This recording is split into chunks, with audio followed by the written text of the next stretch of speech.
Digital grammar या चॅनलवर सर्वांचे मनापासून स्वागत. आज आपण पाहणार आहोत वर्णविचार. आणि या वर्णविचार या व्हिडिओमध्ये आपण पाहणार आहोत वर्णमाला, स्वर, स्वरादी, व्यंजने, इतर व्यंजने, संयुक्त व्यंजने, उच्चार स्थानानुसार वर्ण आणि बाराखडीची निर्मिती. खूप माहितीपूर्ण व्हिडिओ आहे, त्याच्यामुळे व्हिडिओ शेवटपर्यंत नक्की पहा. व्हिडिओ आवडल्यास लाईक, शेअर आणि कमेंट करायला विसरू नका. चॅनलवर नवीन असाल तर डिजिटल ग्रामर या आपल्या चॅनलला नक्की सबस्क्राईब करा. चला तर मग व्हिडिओला सुरुवात करू. वर्णमाला. आपल्या तोंडावाटे जे मूलध्वनी निघतात त्यांनाच वर्ण किंवा मुळाक्षरे म्हणतात. एकूण 48 वर्ण असून या वर्णाचे 3 प्रकार पडतात. 1 स्वर, 2 स्वरादी आणि 3 व्यंजने. स्वर हे पूर्ण उच्चाराचे एकूण 12 वर्ण आहेत. त्यांचे एकूण 3 प्रकार पडतात. पहिला आहे ऱ्हस्व स्वर. याचा उच्चार आखूड होतो, जसं अ, ई, उ, रू, रुलू. दुसरा आहे दीर्घ स्वर.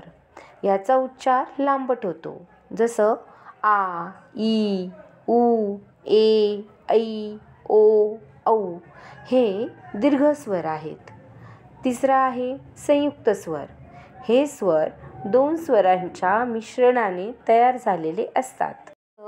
अ अधिक ई किंवा ई बरोबर येईल ऐ. अ अधिक उ किंवा उ बरोबर येईल ओ. आणि अ अधिक ओ बरोबर येईल औ. आता आपण पाहू सजातीय स्वर कशाला म्हणायचं. तर ज्या दोन्ही स्वरांचा उच्चार एकाच स्थानातून होतो त्याला सजातीय स्वर असे म्हणतात.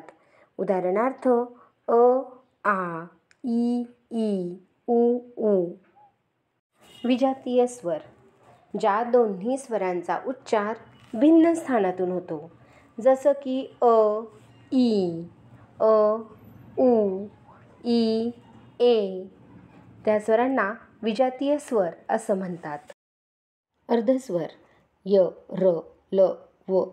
या स्वरांना अर्धस्वर असं म्हणतात. आता पाहूयात स्वरादी कशाला म्हणायचं. तर ज्या वर्णांचा उच्चार करताना स्वरांची मदत घ्यावी लागते त्यांना स्वरादी असं म्हणतात. उदाहरणार्थ याचा जो अनुस्वार आहे आणि आहा विसर्ग या 2 स्वरादी आहेत. वर्णमालेतला शेवटचा प्रकार आहे व्यंजने.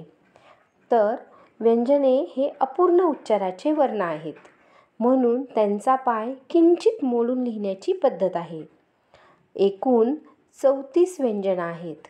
उच्चार स्थानावरून व्यंजनाचे पहिले 5 वर्णन पुढील प्रमाणे आहेत आणि याच्यात 25 व्यंजनाचा समावेश पण होतो. तर त्याचा तक्ता मी पुढे देत आहे.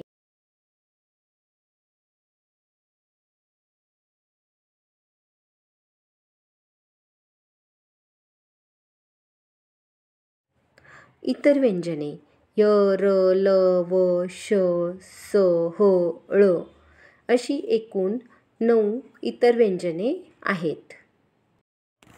संयुक्त व्यंजने. क्ष आणि ज्ञ ही संयुक्त व्यंजने आहेत, कारण क्ष आणि ज्ञ हे मूलध्वनी नाही आहेत. क्ष तयार होण्यासाठी क प्लस क्ष या वर्णांचा उपयोग करावा लागतो, तर ज्ञसाठी द अधिक न अधिक य मिळून ज्ञ बनतं. उच्चार स्थानानुसार वर्ण म्हणजे तोंडावाटे ध्वनी बाहेर पडताना तोंडातील ज्या भागाचा विशेष उपयोग होतो त्या भागाचे नाव त्या ध्वनीला दिले जाते. याची उदाहरणे आपण पुढील प्रमाणे पाहणार आहोत. उच्चार स्थानानुसार वर्णाचा पहिला प्रकार पाहूयात. कंठ्यवर्ण म्हणजेच अ, आ, क, ख, ग, घ, ड, ह याचा उच्चार कंठातून होतो. तालव्य वर्ण. याची उदाहरणं देता येतील. ई, च, छ, ज, झ, य, श इत्यादी. मूर्धन्य वर्ण ऋ, ट, ठ, ड, ढ, न, र, श, ळ ही मूर्धन्य वर्णांची काही उदाहरणे आपल्याला देता येतील. दंत्य वर्ण ऋ, त, र, द, न, ल, स ही दंत्य वर्णाची उदाहरणे. ज्या वर्णांचा उच्चार ओठातून होतो त्याला औष्ठ्य वर्ण म्हणतात. उदाहरणार्थ उ, ऊ, प, फ, ब, भ, म ही त्याची काही उदाहरणे देता येतील. कंठातून येणारा उच्चार म्हणजे कंठ तालव्य वर्ण. त्याचं उदाहरण देता येईल ए, ऐ, ओ आणि औ याचा उच्चार करताना कंठ आणि ओठ दोन्हीचा उपयोग करावा लागतो, म्हणून ही कंठोष्ठ्य वर्णाची उदाहरणे आहेत. दंतोष्ठ्य वर्ण याच्यात दात आणि ओठ दोन्हीचा उपयोग होतो आणि याचं एकच उदाहरण आपल्याला देता येईल ते म्हणजे व. दंत तालव्य वर्ण आणि याचं उदाहरण आहे च, ज आणि झ. आता आपण पाहणार आहोत बाराखडीची निर्मिती कशी होते. तर व्यंजनात स्वर व स्वरादी मिसळून ती क्रमाने जेव्हा आपण लिहितो ती लिहिताना बाराखडी ही तयार होते. उदाहरणासाठी आपण प चा तक्ता पाहणार आहोत. तो मी पुढे देत आहे.